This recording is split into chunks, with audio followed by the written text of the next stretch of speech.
भगवान का विधान सर्वथा सुखकर है, यही तो भक्त मानता है। भगवान का विधान कल्याणकारी है। हमारे यहां पंजाब में कहते हैं तेरा भाणा मीठा लागे।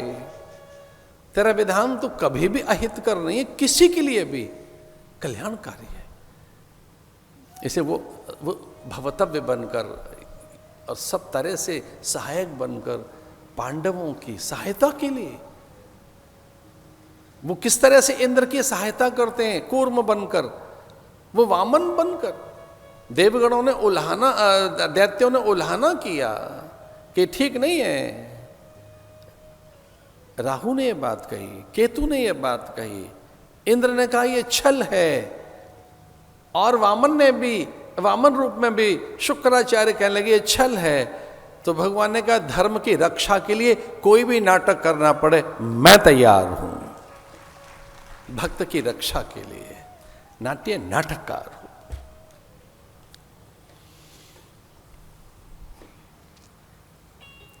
अनंत लीलाएं, हरि अनंत, हरि कथा अनंता।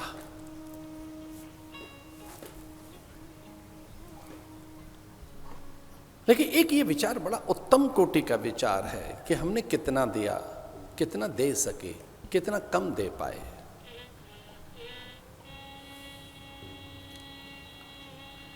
कुछ लोग देखते हैं केवल दुख अपने, कितना कम देखते हैं। कुछ लोग केवल दुख देखते हैं अपने, केवल अपने दुख कितने कम दिखते हैं। कितना कम देखा उन्होंने, केवल अपना दुख दिखा और कुछ नहीं दिखा। जो प्राप्त है वो नहीं दिखा, क्या क्या प्राप्त नहीं है। एक समय प्राप्त है, आप पुरुषार्थी बन सकते हैं। जो ईश्वरीय शुभता है आपके पास है, दिव्यता आपके पास है, क्या नहीं है आपके पास। लेकिन चूंकि हमें कुछ दिख ही नहीं रहा, हम केवल दुख देख रहे हैं।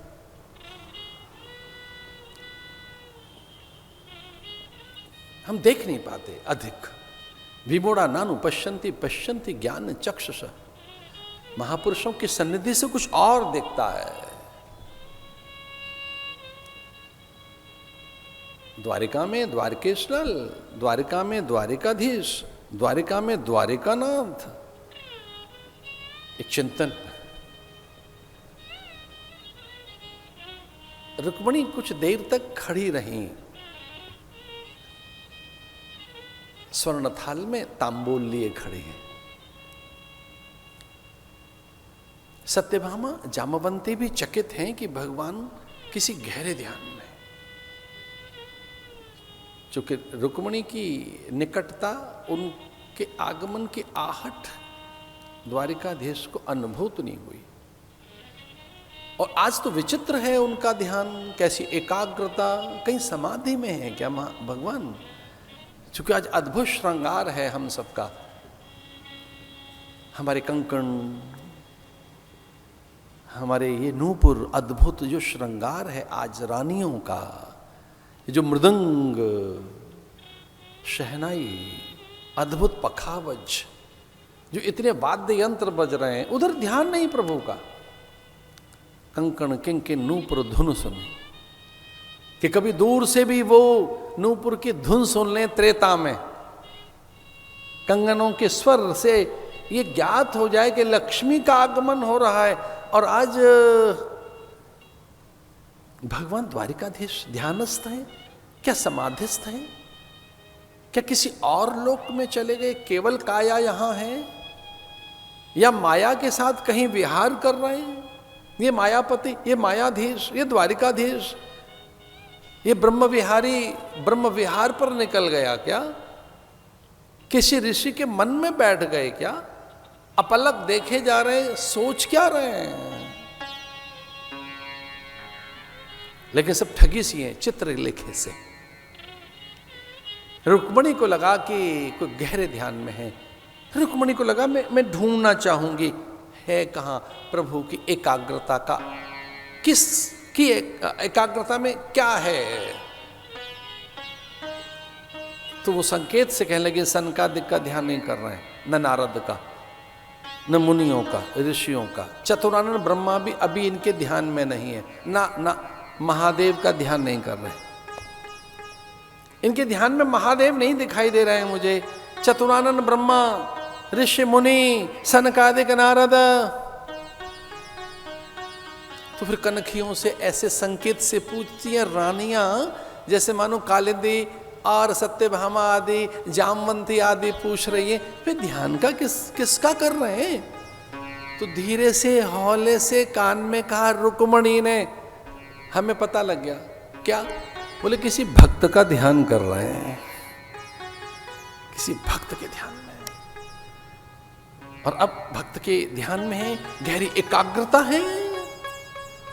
तो क्या भाव है? बोले देने का है, कुछ सब कुछ सौंपने का है, सब कुछ समर्पित करने का है, बड़े आदर का सा भाव है, करुणा से भीगा है कृष्ण, करुणा से। इस समय भीतर गीले गीले से हैं, भीगे हुए से हैं हमारे द्वारिकाधीश। तो कि यहां से चलें?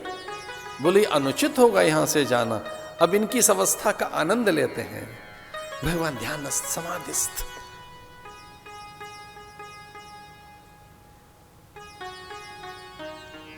तांबूल पात्र दिया कालिंदी को और बीजना हाथ में वे चमर लेकर डुलाने लगी।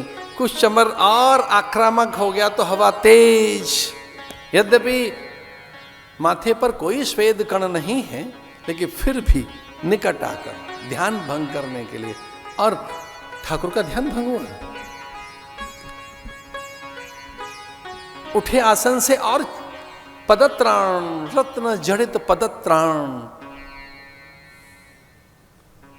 ऐसे देखे और त्याग दिए।